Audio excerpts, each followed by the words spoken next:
کیا موت اتنی قریب نہیں ہے؟ ہم نے اپنی آنکھوں کے سامنے لوگوں کو جدا ہوتے یوں نہیں دیکھا ہے؟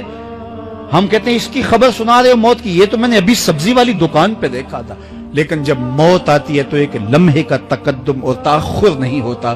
تو صاحب آئیے اپنی زندگی کو اللہ اور اس کے رسول کی راہوں پہ ڈالیں. آج وقت ہے، آج موقع ہے، آج توبہ کا دروازہ کھلا ہے. کل سب کچھ نہیں ہوگا. آج اس کی رحمتیں آواز دے رہی ہیں.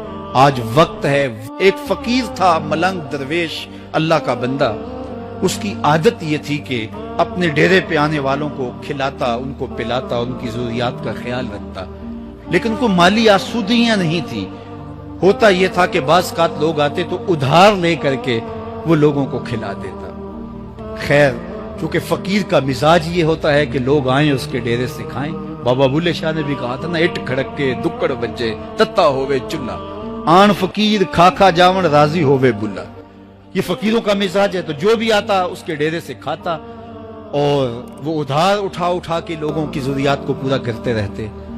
وقت آخر آ گیا. جن لوگوں نے ادھار دیا تھا وہ سارے تقاضا کرنے آ گئے.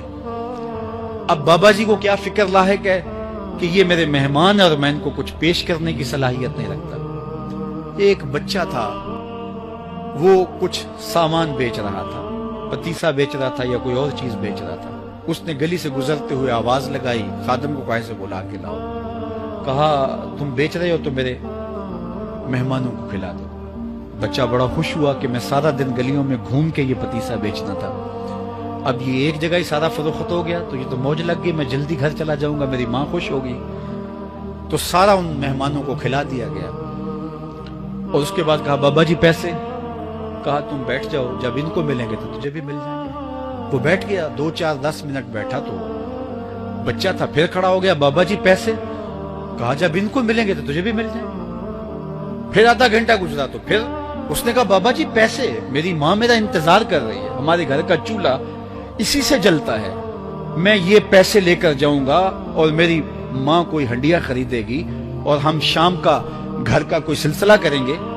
کہا بیٹا جب ان کو ملے گا تو تجھے بھی مل جائے گا. بچے نے رونا شروع کر دیا. یتیم بچہ تھا، اس کا سارا آسرا یہی تھا. اس نے رونا شروع کر دیا. جب بچہ رویا اللہ کی رحمت کو جوش آیا. کوئی مرید نذرانہ لے کے ان بزرگوں کے پاس آ گیا اور اشرفیوں کی بھری ہوئی تھیلی پیش کی.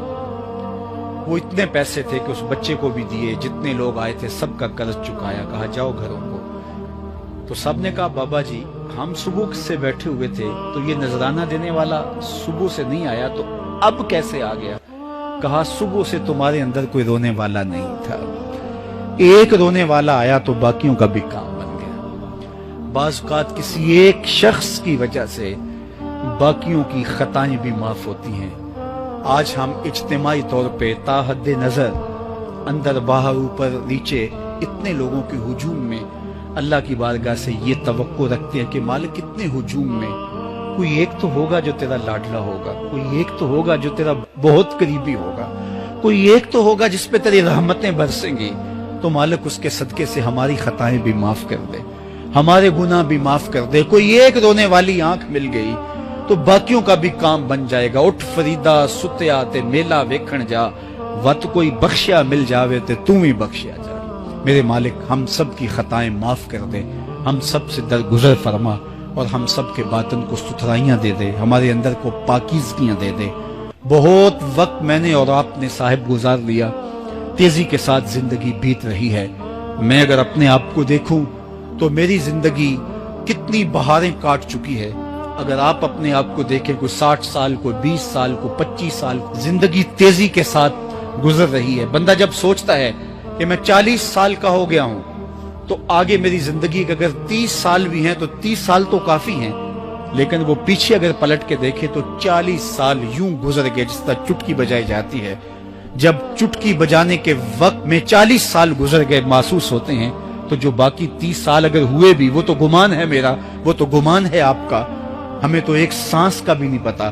پوچھا گیا زندگی اور موت کے بارے میں کیا خیال ہے؟ کہا فجر پڑی ہے، پتہ نہیں ظہر پڑھ سکیں گے یا کہ نہیں. کہا اتنی لمبی امیدیں لگائے بیٹھے ہو. کہا ظہر پڑی ہے، پتہ نہیں عصر پڑھنے کا موقع نصیب ہوتا ہے کہ نہیں. کہا یہ بھی طول عمل ہے. ایک بولا عصر پڑی ہے، پتہ نہیں مغرب پڑھ سکیں گے یا کہ نہیں. کسی نے کہا ایک رکعت پڑھی ہے، پتہ نہیں دوسری رکعت بھی پڑھنا نصیب ہوتی ہے یا نہیں. کہا یہ سب تمہارے منہوں کی باتیں ہیں، میں تو کہتا ہوں ایک طرف سلام پھیرا ہے، پتہ نہیں دوسری طرف سلام بھی